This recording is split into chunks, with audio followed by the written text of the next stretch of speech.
We are less than 2 weeks away from the NFL draft. The Buffalo Bills have 10 draft picks, and we're going to discuss another 2 of the top needs and prospects for the Buffalo Bills in this year's draft. Let's go. Hi, I'm Bills defensive end Greg Rousseau, and you're listening to Nate and the Fellas on Circling the Wagons podcast. Nobody circles the wagons like the Buffalo Bills. Go Bills. Where else would you rather be than right here, right now? Hey, hey, let's go Buffalo. Hey, hey, let's go Buffalo. The Bills make me wanna. Hey, Bills Mafia. What's going on? Welcome to another episode of Circling the Wagons, a Buffalo fan base podcast. I am your host, Nate. Guys, thank you so much for joining us. We have a tremendous episode for you guys. We are talking Bills potential draft prospects at 2 key positions of need.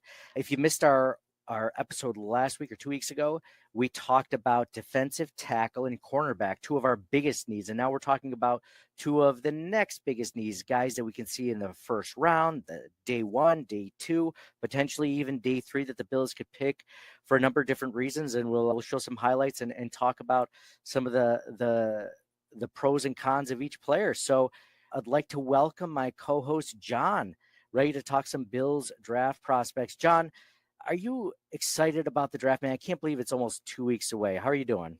Doing great. Love the draft. Been a big fan since the Bills have been, since their draft days. Like, that was like the biggest thing. It's like, oh, okay, what can they do to turn this around? And, well, it doesn't seem as significant these days because they're always in it. But, all they need is the next impact player to make the difference to get to the next level, which is the Super Bowl for the Bills. So it's still exciting.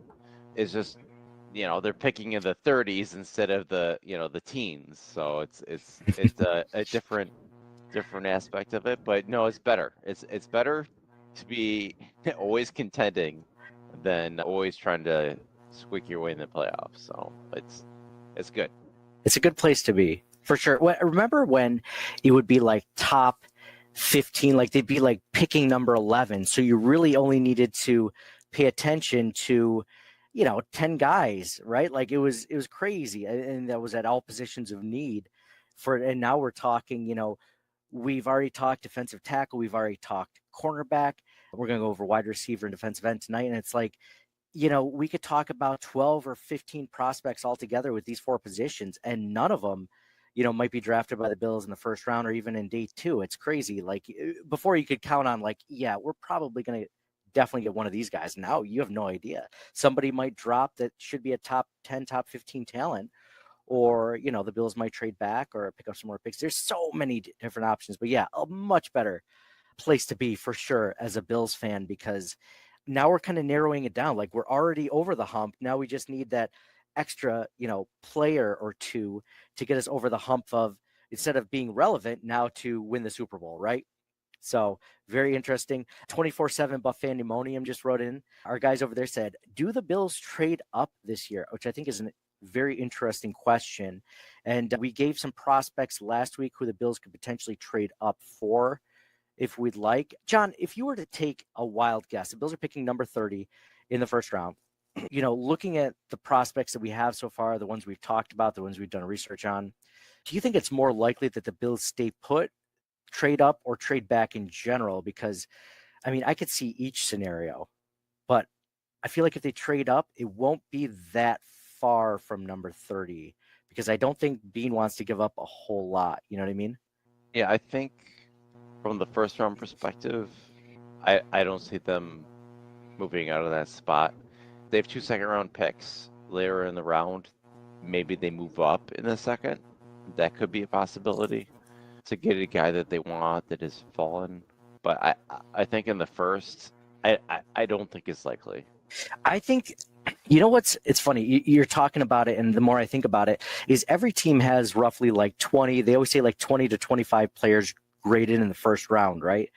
And if there was like the 20th player out of 20, and they were available at 22 or 25, I could see Brandon Beane giving up one of those second round picks or maybe a fourth round pick to move up a few spots. Not that many.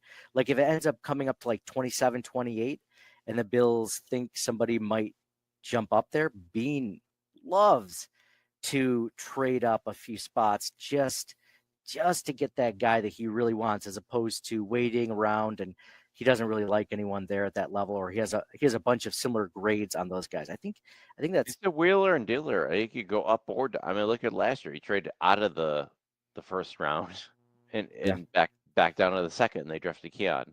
Like you go either way, or just stay put. Either way. Yeah.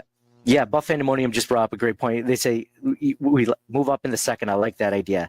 I like that idea too, John. I mean, you wouldn't have to give up too much. I'm not even saying you'd have to give up the other second.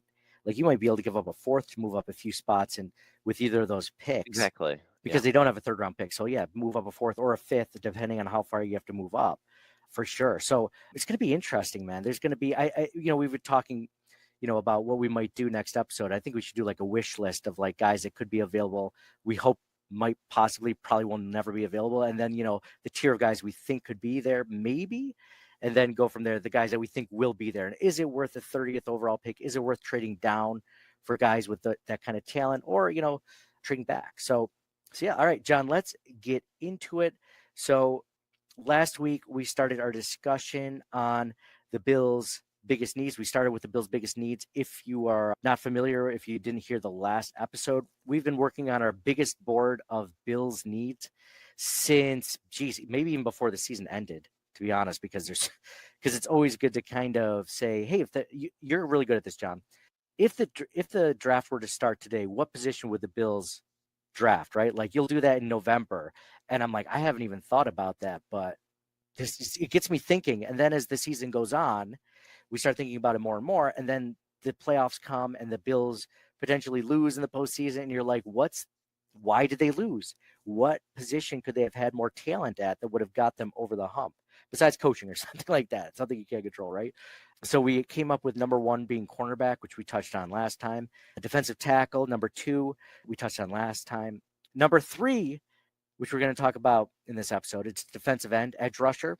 Number 4 is safety, which we're not going to really go over this episode because it's just a really bad draft for safety.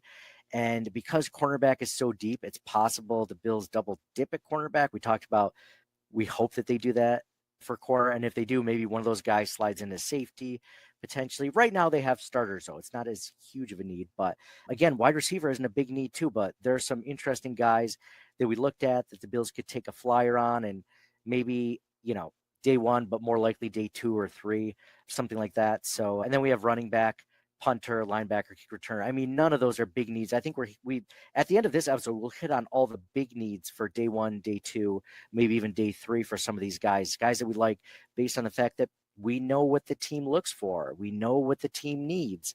So like last week, we were talking about defensive tackle. And I said, well, listen, if we're going to get a defensive tackle, I want him to be able to be a one tech, because the best way to optimize Ed Oliver's play is to get a good one tech next to him. There were some 3 tech defensive tackles that I didn't put on there because they're not as good at holding up blockers. They're not as good as, run stuffing, stuff like that. Like Derek Harmon was a guy I left off, but I see him in a lot of mock drafts to the Buffalo Bills. He's a defensive tackle out of Oregon. He's 6'6", I believe, 313 pounds, huge guy, much bigger than Ed Oliver, almost the size of Daquan Jones.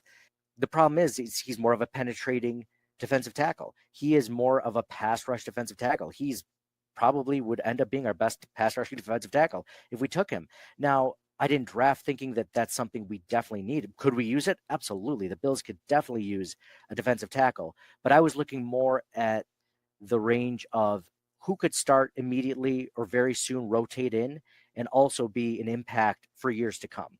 Whereas Derek Harmon, I think, would be more of an impact on passing downs now, but I don't think that his skill set would be used as well by being a 3-down defensive tackle for the Buffalo Bills, unless they got rid of Ed Oliver, which is a possibility, but they did just extend him last offseason. So I think it's unlikely. So that was my logic with it.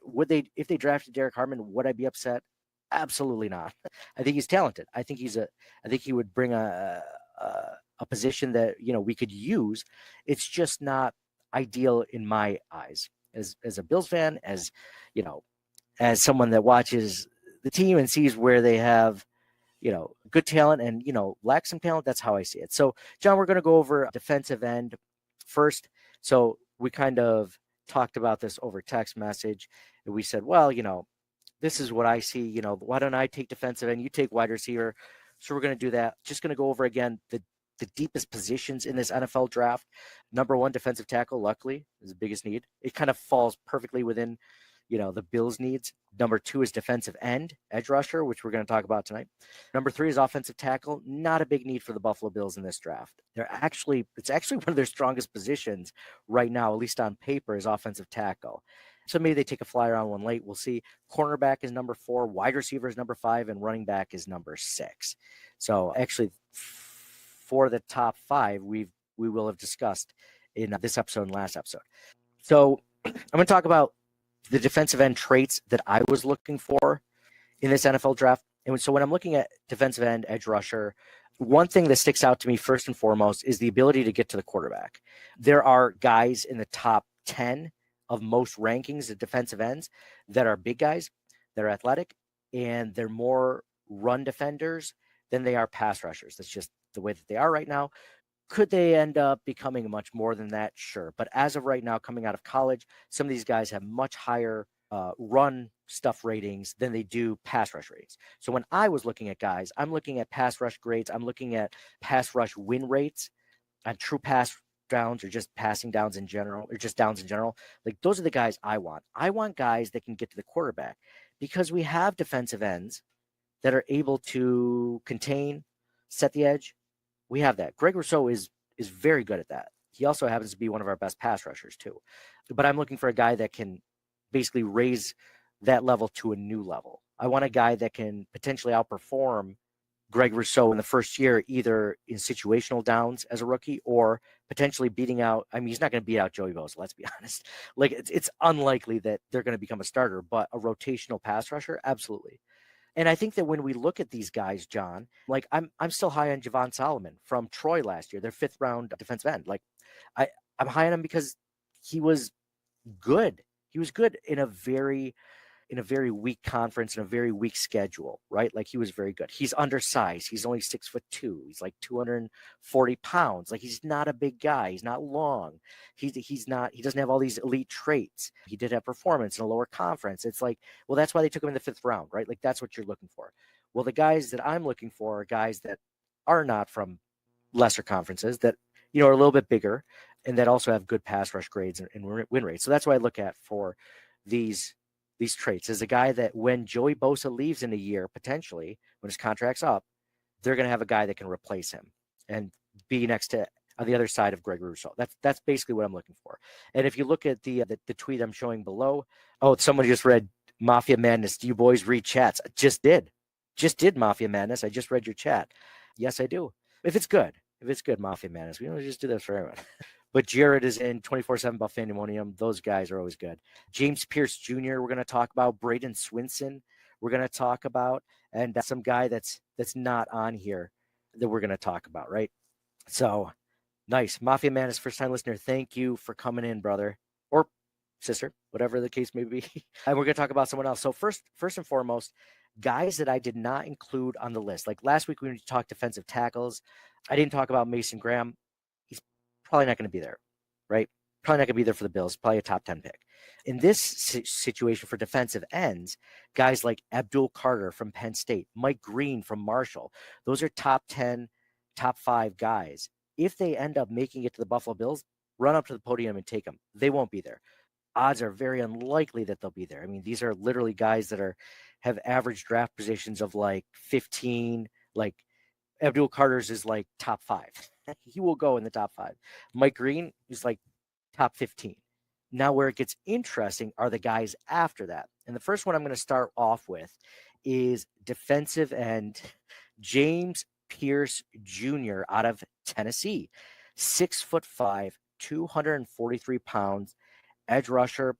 He's only 21 years old. I'm bringing up age now. I didn't do that last week, but I'm bringing up age because a lot of these guys that are in the first round are at that perfect age range of 21, 20, 21, 22, think of that age range. Whereas guys that are 24, 25 kind of get pushed into day 2, day 3, even if they're really good prospects, just because, you're talking about guys that are 24, 25, they're going to be almost 30 by the time they get to their second contract. Like, that's a Matt Milano issue that we're having right now. Love Matt Milano, but he was an older prospect coming out, and that's what we're seeing now.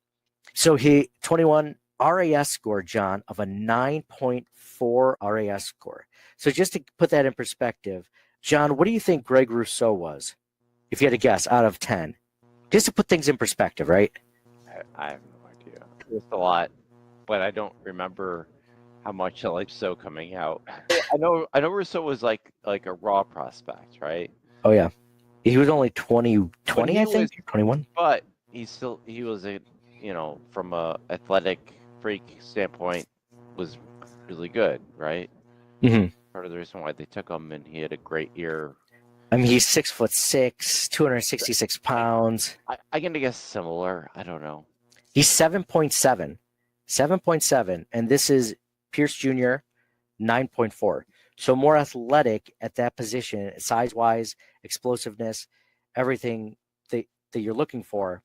He has that above him. Besides, he's not as big as Greg Rousseau, but there's a lot to like about him. Solomon, I think, Javon Solomon, I believe, was in a 8. Now I'm going to have to check it up. I was just looking at this today. Javon Solomon. Oh, there's too many Solomon Thomases and stuff like that. Javon Solomon is... Okay, we don't have it. That's cool. Oh, good. Oh, no, 7.29.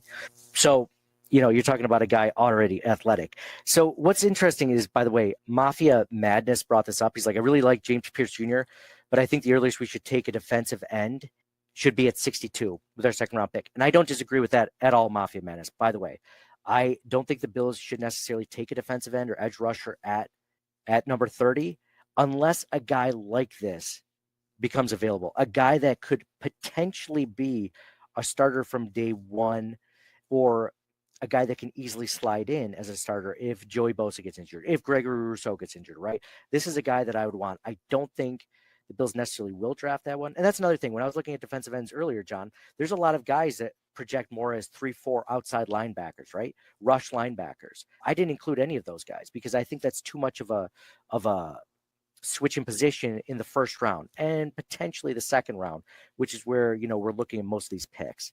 Unless the Bills somehow get back into the third round, maybe, but still unlikely at that level. And right now he's a projected top 30 pick. We're looking at his pass rush grades now right before highlights. Huge pass rush grade. An elite pass rush win rate at 23%. If you look at, not only that, is he an excellent, athletically gifted, long, 6'5", 243 pounds, excellent pass rush grades, excellent run defense grades. I mean, he is elite in a lot of different areas, right? So there's a lot to like about him. I don't think the Bills necessarily will take an edge defender with their first overall pick or their first round pick. But, I mean, if they did, because some of the corners aren't available, some of the defensive tackles aren't available, I wouldn't be that upset. I think this is a guy that they could use in the first season, in his rookie season, at least there was a rotational guy. So here, I'm going to share some of the highlights right now. So if you guys are watching this on streaming YouTube, you're going to see some of the really cool highlights of James Pearce Jr. Here he is, Tennessee against UTEP. I mean, it's UTEP, right? So it's not going to be crazy, but looking great there, obviously. You can already see the score, 42-0 before on that first clip. So he's basically the kind of athlete, like, he has production disruption scores that, like, just don't leave the first round normally. There are people that have compared him to Randy Gregory, which is not a bad comparison whatsoever. He's a twitchy player. He's got fast hands. He's quick off the ball. We talked about his elite athletic traits. He has good anticipation for snap. He has excellent pursuit of the ball carrier. We talked about his run stuffing grades. Here he is against Alabama, pushing the pocket. I mean, we're talking about sacks are great. He had 8 sacks at Tennessee. Sure, would we love a bunch of sacks? We just need somebody to disrupt the quarterback at times. I mean, I'm thinking about the postseason. I'm thinking about the Super Bowl. Somebody get into Patrick Mahomes' face so he doesn't just have a free lane to open up and throw to whoever Kaiir Elam is guarding. Like, let's get somebody to get a hand up and get in his way. This is something that I think James Pearce Jr. would be.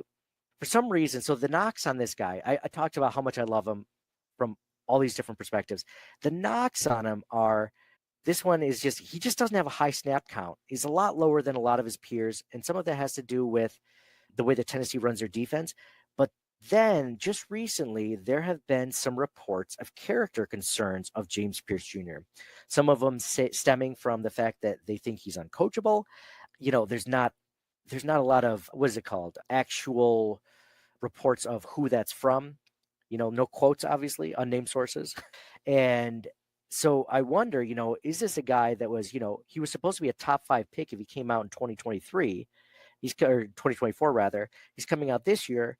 People were thinking he was going to be a top 10, top 15 pick. All of a sudden, his draft stock is going down because of all these things. Does he even become available potentially to the Buffalo Bills at 30? Or if they move up a few spots to get him, a guy that would never normally be around at that level, a guy that could potentially be like a top 5 pick in a normal edge class or top 10 pick. Now he's available for the Buffalo Bills because of how deep this class is. So I think there's a lot to like about him, John. I think he fits in. He plugs right into the Bills defense, and he gives them something that they don't have. I mean, I went back to real quick his pass rush grades. He has a pass rush grade of 89.4. The closest one to that on the Buffalo Bills last season was 85, and that was Von Miller, which, I take PFF grades with a grain of salt at times because the eye test didn't really prove that for Von Miller. I don't know how he got, but the next closest one, if you were to go off that, was like a 75.8 for Greg Rousseau. So you're talking 15 points higher. Sure, it's college football. Sure, it's NCAA. It is not, it's SEC football though, but it's not the NFL. How does that translate? Does it translate? Probably not 100%, right? But at the same time, we're looking at a guy that could, come in, and I'm really excited about him. I think if the Bills had a potential option and they couldn't get the corner they like, they couldn't get the defensive tackle they like, I would absolutely take James Pearce Jr. I like Pearce. I don't even know. So now we're on to the next draft prospect. You like Pearce? I do. He might not even be available. Probably not. This is a guy that, like we were talking about last year, last week, my guys that I really wanted for the Buffalo Bills in the first round was Kenneth Grant, if he's available. Probably not going to be available. Another guy, this is my Kenneth Grant for defensive ends. If he's available and the Bills can't get Kenneth Grant, they can't get. They're not going to get Kenneth Grant. There's no way. It's a hope, John. It's hope. Who'd you have? Trey Amos last week. Trey Amos is a what do I want to say? Realistic option for them to pick up.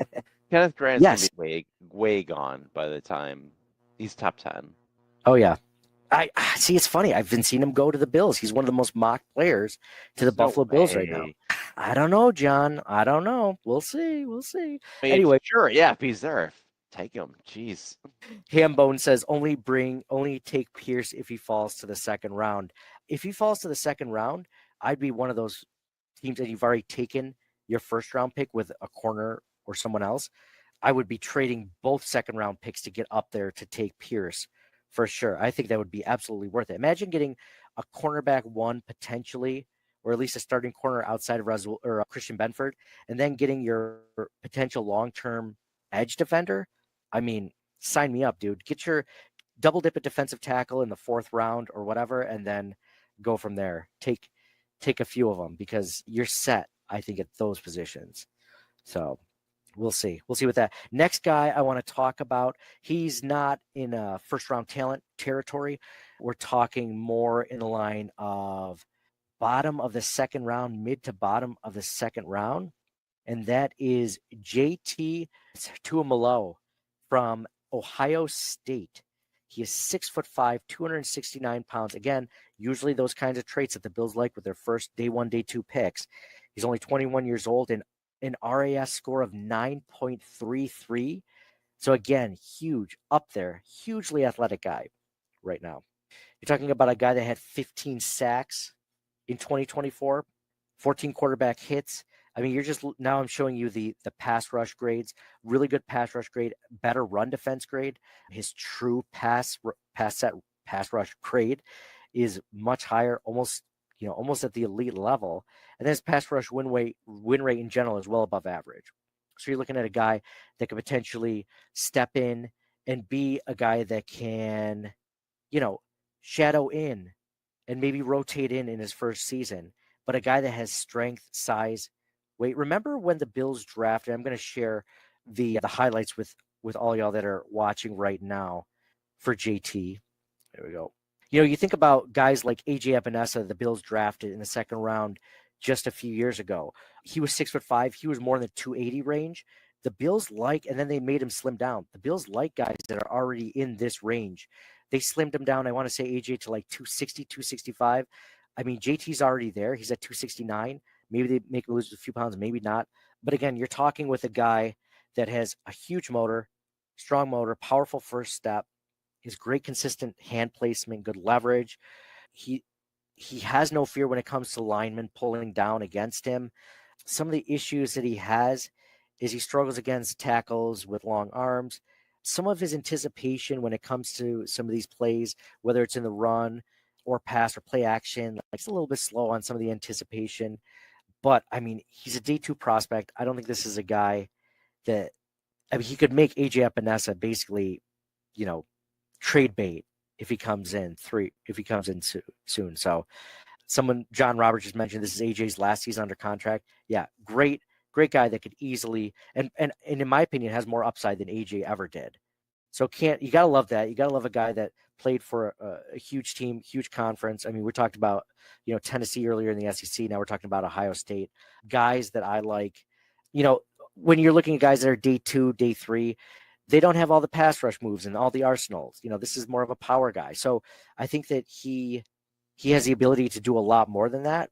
And I think with good coaching, he will get there. So I like this guy, John. He is my number 2 guy right now. I think that the guys that the Bills should consider and might consider on day 2. So that's GT. I like it. I think it would be a great option for a second round pick. Yeah. I think that's what I'm looking at for JT. I think he's more of a second round pick and more of like hey, can we trade back into the 3rd round and get him? I'd be stoked if we could somehow do that. So guys are talking in the thread. No way I'm trading both second round draft picks, leaving myself with no second or 3rd round picks wouldn't be a smart move. I'm letting too much talent go off the board at positions of need. I meant trading both second round picks to move up to another second round pick. I didn't mean getting rid of both of them. That was my thought on that. So we talked about defensive end, DJ Tuimoloau from Ohio State. Now we're going into my 3rd favorite defensive end for the Buffalo Bills. And this is Braden Swinson, a guy who's 6'4", 250 pounds. Again, you're seeing a consistent measurable roughly with size, length, weight. I think, John, we're going to see that similarly with your wide receivers when we talk about that. He's from LSU. He's 22 years old. There was no RAS score for Braden Swinson. There hasn't been one yet. And it's because he was injured at the time. He is a projected top 70 pick. So we're looking, bottom of the 2nd, top of the 3rd time frame. So possibly a trade back for him. So here's a guy. I'm going to show the grades right now. Guy that had 9 sacks last year in 2024, 43 quarterback hurries. He has a great pass rush grade of 90.3, an above average run defense grade. Again, not great. That's why you're looking at a 3rd round pick. If he was elite in both, he would be a 1st round pick, right? So me, again, as the Bills GM for Circling the Wagons, for my portion of the defensive end, where I'm looking at defensive ends, edge rushers, again, pass rush over run defense for now, because the Bills are better at run defense right now. Let's tip the scales the other way for the Bills pass rush. You're looking at pass rush win rate, 22.1%, like elite level pass rush win rate. And then again, true pass rush grade. And again, very average run stop grade at this point. So you're looking at that. I'm going to share some highlights of Bree right now. Here.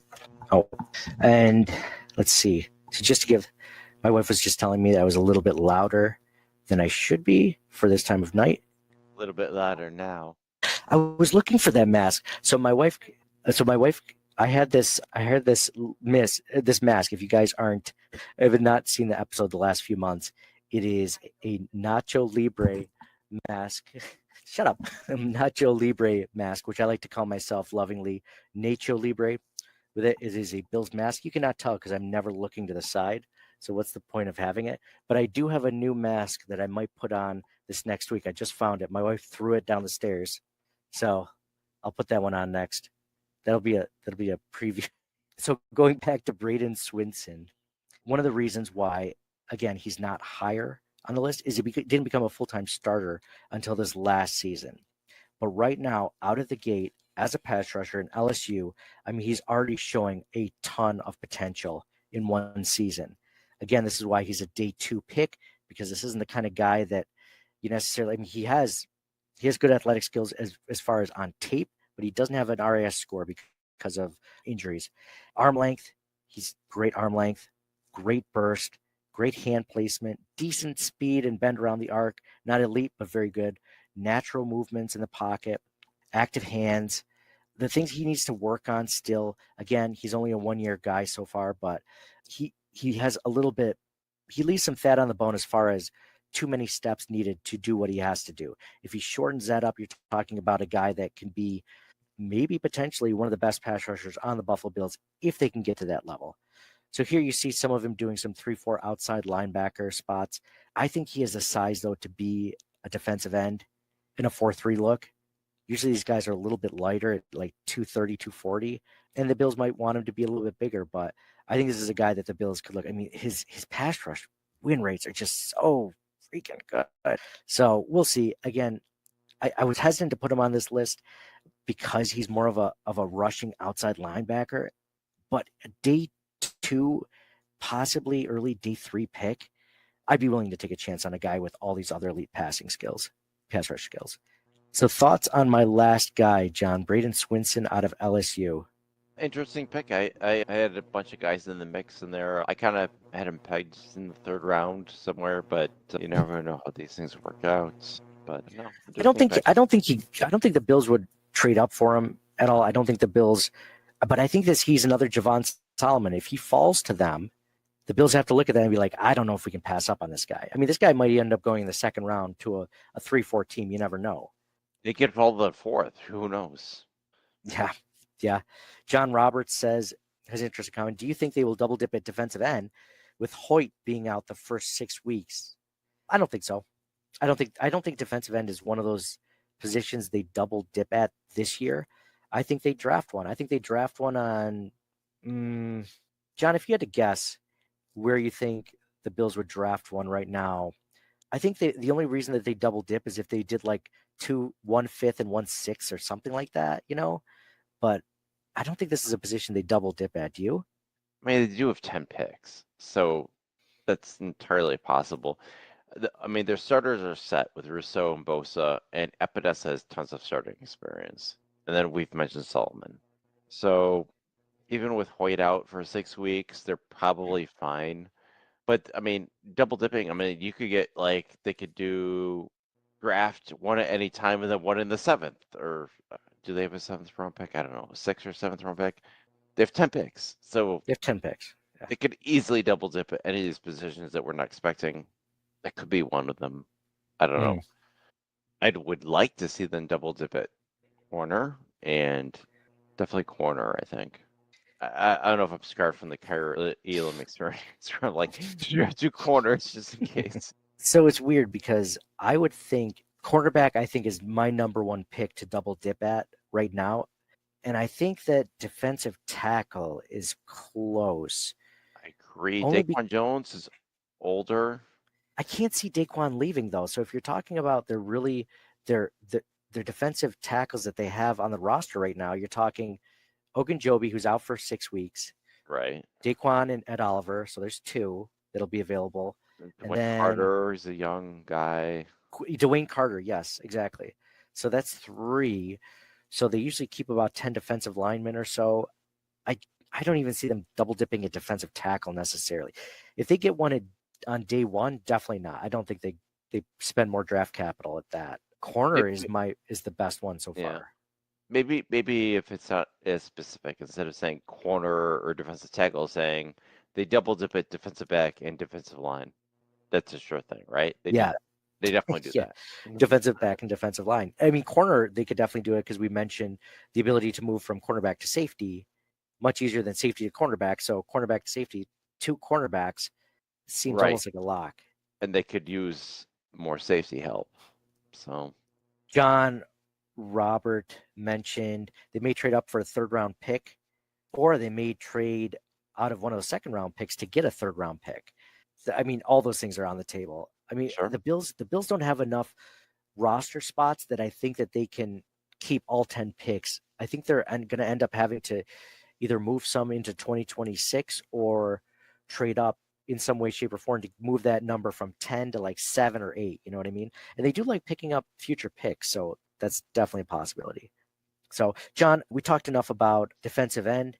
We talked about James Pearce Jr., JT Tuimoloau, and then we talked about Braden Swinson from LSU.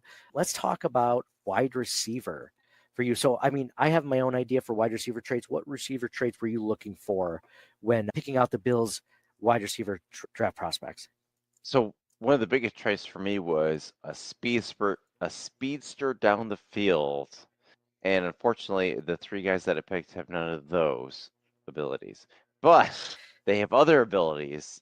So this draft isn't great for receiver. They do have a couple of guys that are fast, but this draft has more bigger guys, more possession type receivers that can make contested catches, which is another trait that the Bills kind of need. I know they just drafted Cam Coleman last year, but for my money, I'm picking those types of guys in this draft because that's what this draft is better at, I think.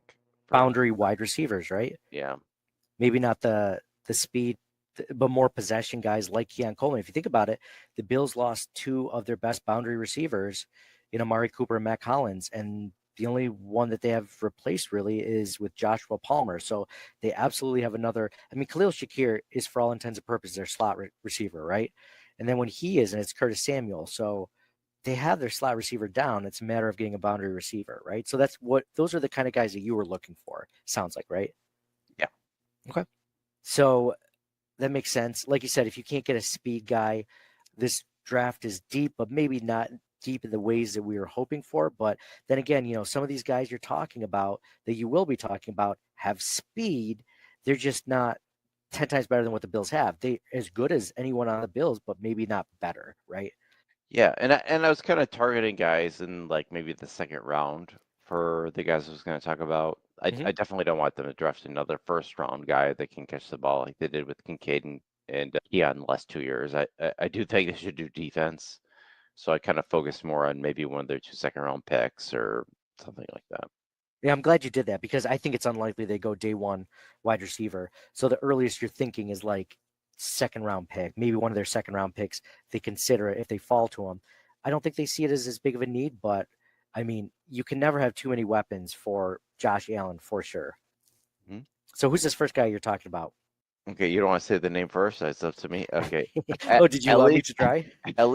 Ayo Manor. Ayo Manor, right? That's right. Sure. That's right. I think that's right. Ayo Manor. Yeah. Big guy out of Stanford. He's got good size. He's a good route runner. Physical, makes contested catches. He's not a burner, but he's good. He's got good speed for his size. One of the negatives might be maybe some drop balls, but he's definitely a possessional receiver, and I think he could be one of those outside guys that would work out well. Mm-hmm. He's not like he doesn't have crazy PFF grades. I mean, he's really good versus man coverage. He's got a good receiving grade. He's like averaging yards per route run, but then again, that kind of has to do with the offense. I don't think that's necessarily on him. Doesn't have a great drop percentage rate, but when you look at the RAS score I showed earlier, 9.71. 9.71. That's crazy. That's crazy athletic. And the Bills don't really have someone like that on their roster. I'm going to look up Keon Coleman's RAS score, but I guarantee it wasn't 9.7. I would have remembered that. Keon Coleman was an 8.1. Again, very good. Good. Very good. But it's not 9.7. So you're talking about a guy that has that size and athletic ability that none of the Bills receivers currently possess. So now we're looking at some highlights of Alec. So John, I like this pick. You're talking about a guy who had 831 yards, 63 receptions on 109 targets, 6 touchdowns in 2024. Very similar production in 2023. John, I get this feeling that you have a high floor with this guy, and then with his athletic attributes, you have somewhat of a high ceiling as well. Is that kind of like what you saw when you were looking at him? Yeah, exactly. I think, yeah, exactly. Like if he fell to them for one of their second round picks, like I think it would be a great value for what he can do. I think he's a great Mac Hollins replacement. Like this guy doesn't have like great separation rates in single coverage, but you're looking at a guy that's, I mean, I think he could be a Mac Hollins plus immediately, and then from there we'll see. They've likened him to James Jones, but he's an ideal like prototype size receiver, right? And the Bills need more of that on the roster. Unless Keon Coleman takes that huge step this next year to be that guy, then they're going to need more of these types of guys on the roster. I like that. He has one of the things I saw in his scouting report was that, and they won't show highlights of this that we're watching, but he has a frame and willingness that help him effectively block through the whistle, which I thought was really cool because that is something the Bills love in their wide receivers, isn't it? That's one of the things that I think we're going to miss the most about Mac Hollins is his ability to block, right? So, I mean, this is a guy I could see potentially a day 2 pick on, early day 2, second round, but maybe they trade back into the third round, early third, or whatever. But if he's available and those defensive prospects aren't available that we mentioned earlier, I'd be perfectly fine with getting a guy like Ayo Manor. Yeah. Great football intelligence. Yeah. He's just not shifty. He's just not a super shifty guy. John, if you had a guy that was 9.7 RAS score, 6'2", 210 pounds, super athletic, and he had amazing separation, like the guy would be a top 10 pick, right? Like, he's got good hands. We're seeing him with a one-handed catch in Syracuse. A lot to like. All right. So that was cool looking at Alec out of Stanford. Let's go back to the wide receivers. John, who's our next wide receiver we're looking at? Jayden Higgins, Iowa State. Let's go. Even bigger. 6'4". There's a trend, John. I'm noticing a trend. Oh, He's also got the the trend. yak, Yep. yards after the catch, big body, red zone, and contested catch threat. Again, not a burner, like one of the traits we've been looking for, but good hands. He can be hard to cover down the sideline. He's got that mismatched size. There might be he might have to work on some separation issues maybe at the next level, but great prospect, right? This is a guy, it's funny, you were looking at the ratings. He's actually rated higher in a lot of different areas than Alec that we just went over. Jayden Higgins you're talking about production. He had 1,185 yards receiving, 129 targets, 87 receptions, 9 touchdowns last season. Just the grades that I'm showing right here on the screen, 90.5 receiving grade, which is like very like upper echelon, 2.66 yards per route run, really low drop rate percentage, good contested catch rate, and great grades versus man coverage. There's a lot to like. It's funny, he's a top 50 pick. He's just a little bit higher than Alec. And I know you didn't give me these names necessarily in order of where you thought they would go or whatever, but Jayden Higgins is a guy. Oops, gave a preview of what we're going to show, but whoops, for those watching. But I'm going to share some of the highlights with Jayden while we're talking a little bit more on this. Again, 22 years old, elite RAS score of like 9.63. Again, a lot of these guys we're looking at 21, 22 years old. He's a reliable receiver, run a diverse route tree, which is great to have. He's just not super athletic. The people don't think he'll be athletic in the NFL as far as his separation, but great hands, man. I feel like I know you didn't give ratings over this guy. I'd probably take him over Alec at this point, just based on what I've seen and what I've scouted on him. I think this is another perfect opportunity to replace the Amari Cooper, Mac Hollins role with a guy that can start opposite of Keon Coleman or start in place of him at times, depending on how far they are in their development. I mean, there's potential, John, that one of these 2 or 3 guys that we're going to talk about could beat Keon Coleman out in training camp and take that the X receiver role. Not likely, just because they tend to side with the people that have more experience, even if the talent is greater with the newer guy. But this is good. I like him. Oh yeah, looks good, man. I've said this ever since we drafted Josh Allen, we knew he was a franchise quarterback. Every single season, draft one wide receiver and one offensive lineman every season. Whether you have 10 picks, whether you have 4 picks, find a way to give your franchise quarterback a weapon or protection. And it makes me think of the Steelers, right? The Steelers would take day 2, day 3 guys like this, right? Like a Jayden Higgins. And they get him in the third round. They get Antonio Brown in the third round. Or they'd get Antonio Holmes, or they'd get whatever, Hines Ward in the second round. Like they would get these guys with not necessarily first round picks because they would just take a swing at him like, oh, let's hope he's good. Every year they would do that. And then when eventually Antonio Brown left because they couldn't afford him, they'd already drafted his replacement. Like that's what you have to do. Get these guys, get more weapons for Josh, and get the next, Stephon Diggs or whatever the case is for Josh Allen. He's proven he can do more with less. Well, let's just give him more just because. All right.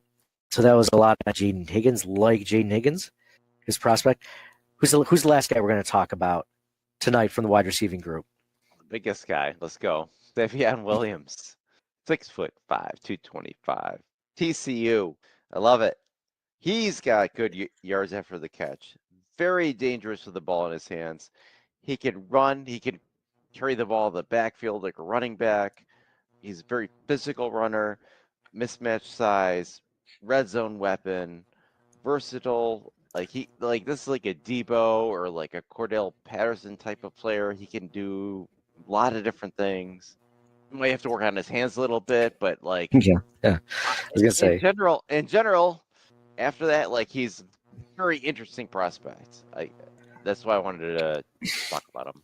Well, you're also not talking about a first round pick either. I mean, this is a guy that's probably going to be a third round pick, end of day 2.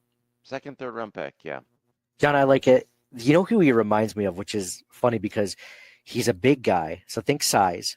He's got some drops issues, so think drops. And then he's from TCU too, so think TCU.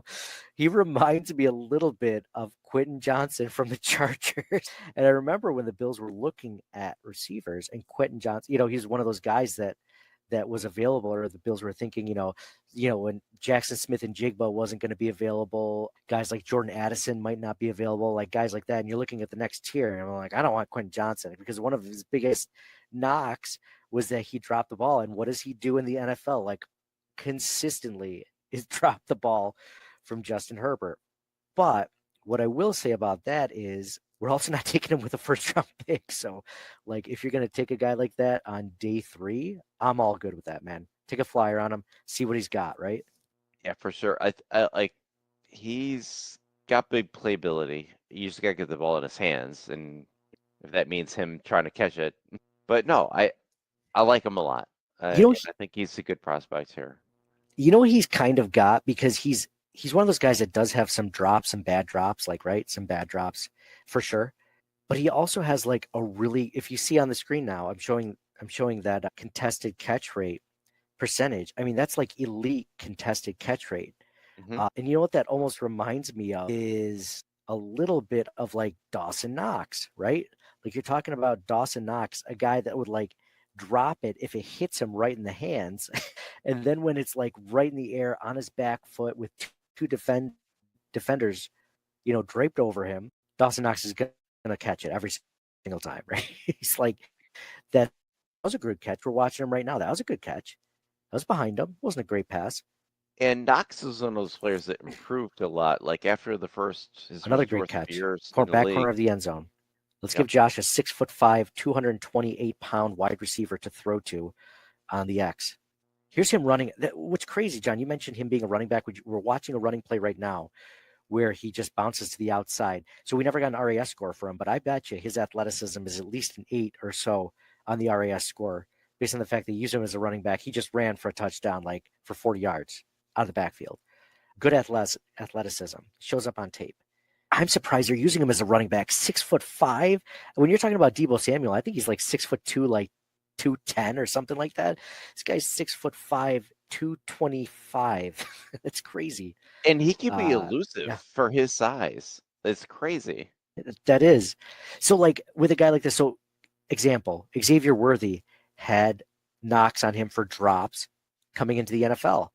I think when you're looking at that, you kind of have to like, the Bills had big drops issues like 2 seasons ago, not last season necessarily because Khalil Shakir looked so good and he came on so strong, but they've had issues in the past as a group, like Stephon Diggs, like guys around him, right? Like that was an issue. I think that you can get away with a guy like that who does have some drops issues, like Xavier Worthy does, like Tyreek Hill does at time, because you have the rest of your group normally when it's not Dalton Kincaid at the 4th down and 20, the AFC Championship game. These guys do catch the ball more often than not, so they have good hands. Would you take a flyer on him in the 3rd round, John? I know the Bills don't have a 3rd round pick, but if they traded back, yeah, absolutely. He might even be worth like one of their 2nd round picks. Ooh, really? I mean, they've been trying to get a. God. No, I was just gonna say it was funny you mentioned Kincaid. I feel like I don't know the numbers off the top of my head, but his catch rate, his rookie year, I think was a lot better than his 2nd year. Should look it up though. Yes. So what's funny is you mentioned like a lot of these highlights, I mean, at least half of them are probably running out of the backfield, right? As a running back. What's interesting, John, just thinking about guys, like they had an interest in trading for Deebo Samuel at one point. The Bills did sign Curtis Samuel last year, which is like a Deebo Samuel light. Like that's kind of what they were thinking. They've been trying to get a guy like this for the team for several seasons now. So that makes me think even more that if the opportunity was available, if the cost was right, they would take a guy like this. Maybe it's not specifically Savion Williams, but like this type, like that you picked out, I think is very possible, for them to look. They've been looking for a guy like this. It just hasn't worked out necessarily. And maybe Curtis Samuel takes that next step. Maybe he gets over that turf toe injury, or maybe he gels. I don't know. Or maybe they get this guy and they end up cutting him post June 1st. I have no idea. But I like that pick a lot. We're seeing a lot of like speed. I mean, his game speed is pretty good. Again, probably an 8 or 9 on the RAS if I had to take a guess at it, a stab at it. I mean, he's definitely got it for the size. The explosiveness and speed, I think, would be next to that. So I like it, John. John, if you had to, while we finish up watching these highlights, if you had to take a wide receiver in the 2nd round with one of your 2nd round picks, let's say your 2nd of the 2nd round picks, what would your ideal draft have to be with those first 2 picks to be able to justify taking a wide receiver with a 2nd round pick? I mean, if they took one of the corners we discussed before, like a Trey Amos, or we talked defensive tackle. If they went corner, defensive tackle, or defensive tackle, corner, yeah. I mean, yeah, agreed. I think if they went edge rusher at any of those first 2 spots, I feel like they don't go wide receiver until round 4 at the earliest, which is basically what John Robert just said. I don't think they get until. I think the only way they justify wide receiver in a 2nd round is if they get one of their top 2 needs with their first 2 picks. Right, and it have to be it has to be a receiver that they had tiered higher than some of the other positions, or like, oh, we definitely have this receiver in a higher tier. We gotta take him. I don't think it's likely either. I think it's, especially since they got Palmer, they're not going to focus on that as much. Yeah, I mean, yeah, agreed, but they're still missing just numbers, right? I mean, you're still thinking, Amari Cooper and Mac Hollins, they're still missing one. I just don't know if it's going to be day 2. Yeah, you're looking at day 3. I mean, 2nd there's guys in the 3 to 5 round range. There's a bunch of guys in that range. Mm-hmm. Yeah, and you're looking at, I mean, he's going to be a 3rd round pick probably. If they traded back and got a 3rd round pick with one of their 2nd round picks, I think that would be definitely worthy of taking a wide receiver. Some reason round 2 just seems too early, and they don't have a 3rd round pick as of right now. So I'm thinking, like John mentioned, a 4th round pick, unless they trade back and gain more picks. That's at least what I see. So anything can happen. Yeah, but it's tough. Yeah. So I think next week, John, what we're going to talk about is some ideal draft scenarios. Like we talked about double dipping just now, positions to take. It's not the chip. Don't double dip the chip. John, you ever double dip a chip? No, never. Can't do that. Have you? Never. Well, if it's my own bowl, my own personal bowl. If it's your own personal bowl, you'll quadruple chip Yeah, I know. Quadruple dip. I don't care. It's all going to the same spot anyway. You know what's funny is I saw that episode when I was like 8 or 9 years old, and I never forgot it because I think honestly, as an 8 or 9-year-old going to parties, you go to relative parties or party at your parents' friends' houses or whatever. I guaranteed I double dipped at least once as a kid, at least once. For sure. Without even thinking about it. Oh yeah. What about with your family? Now, if it's your immediate family, do you double dip or you don't even do that? I think I don't, just out of habit. Or Yeah, me too. Me too. Growing up, though, I don't know how I felt about that. I think I was okay with that. I was okay infecting I didn't know see, my kids know so much more about germs than I ever knew as a kid. Like washing your hands. We didn't talk about washing your hands as a kid. I mean, we did just out of like hygiene, but it wasn't like, well, there's bacteria, and as soon as you touch something that was in, then it becomes on your food. Like I didn't. I remember going to visit one of my college friends in Manhattan, and we took the subway from Long Island to Manhattan. We got off, we go up to his parents', place, I guess, apartment or whatever you want to call it. And parents are super nice. Like, hey, how would you guys like a cookie? I'm like, oh, who doesn't want a cookie? I'm 23 years old. I would love a cookie. And she's like, well, did you wash your hands? I was like, no. I just got here. She's like, oh, well, you were just on the subway. That's dirty. And I was just like, oh yeah, that's disgusting. I should definitely wash my hands. I was touching. There were so many different people or things touching those handrails. I should not be the one to eat I should, because everything, it's so funny. Just my kids know so much more about that than I ever did growing up. So cool, man. Hey, can I share one of my favorite prospects? Last week I talked about defensive tackle Desmond Watson for Florida. He was 6'5", 464 pounds, like unreal. Probably going to go undrafted. That big, huge dude from Florida, like smashing ball carriers on the ground. Just like, hey, isn't this an interesting guy? Can I show you another interesting guy that we will never talk about, probably past this, unless the Bills somehow draft him? But this is a guy. No, you can't. We talked about like the 6'4", 464 pound defensive tackle. Here's an offensive lineman. He's a guard at 5'10" and 270 pounds out of North Carolina. 5'10", 270 pounds. I didn't look at his RAS score, but it's got to be below a 4 just based on him being 5'10" and under 300 pounds as a guard. But he did not allow a sack the last 2 seasons in North Carolina. Look at him handle this defensive tackle at the Senior Bowl. The guy's probably got like 50 pounds on him and like 6 inches. And he just handled him. Did that whole, what's that called? The hand drop move that Deion Dawkins likes to do. He just did it right there. If you guys are watching this on my screen, just like, dude, if I'm going to give love to the big guys, the big boys, dude, I got to give love to the short kings over here. We got to represent one way or another for this out there. So it's fun to find these prospects. If you guys have any that are like this, like Willie Lampton out of North Carolina, dude, send them on. I'd love to hear more about him, because we're going to start talking about, ideal draft scenarios. We're going to talk about, we're probably going to have someone on to interview potentially, like a draft expert. We want to talk about mid-round guys that we would like to see, guys that are very intriguing. I know the year before that, I can't remember, it was Javon Walker out of UCF. I think it was last year.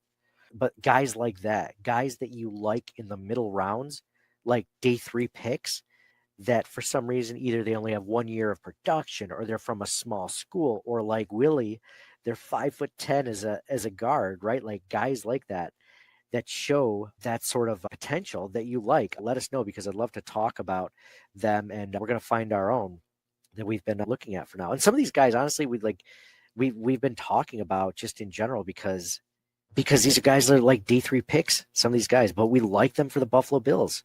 So yeah. Willie Lampkin, sorry, it's Lampkin, not Lampton. So, yeah, it's funny. He has the 5th highest grade of all guards in Pro Football Focus. But right now he's currently I don't think he was even at the combine, to be honest. I'm not sure. But anyway, yeah. So a lot of fun stuff to talk about. John, any final thoughts before we end this one? No, I'm good. I like John Robert. He's been crushing it today. Thank you guys all for commenting, coming in, sharing your thoughts. He mentioned Tyrell Shavers may take Matt Collins' place. I love that as an option for sure. Do I still think the Bills should draft someone? Definitely, just to cover all your bases, because the Bills, for all intents and purposes, will have Tyrell Shaver until he becomes a restricted free agent, because he was undrafted. This will be his 3rd year, I believe, with the Bills.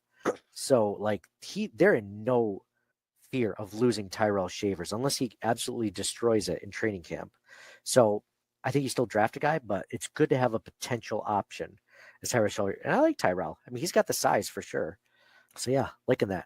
So anyways, thank you guys all for watching, for listening, for subscribing, for reviewing. Appreciate you guys all doing that. If you ever share on social media, tag us so that I can also share that, from whether it's on Instagram, X, Twitter, Facebook, wherever. And yeah, we can reach a little bit more of an audience that loves Bills and football and the draft like we do. So thank you guys all for listening. Signing off for John.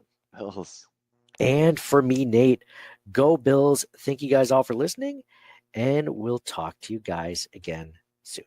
Thank you for listening to the Circling the Wagons podcast. Download and subscribe to us in your favorite podcast service. Email us at ctwpod@gmail.com. That's Charlie Tango Whiskey Pod@gmail.com. Follow us on Facebook and Twitter at CTWPod. And most importantly, go Bills!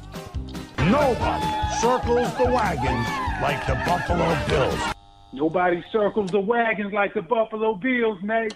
Well, listen, the whole show is called Circling the Wagons. Say no more. I love it.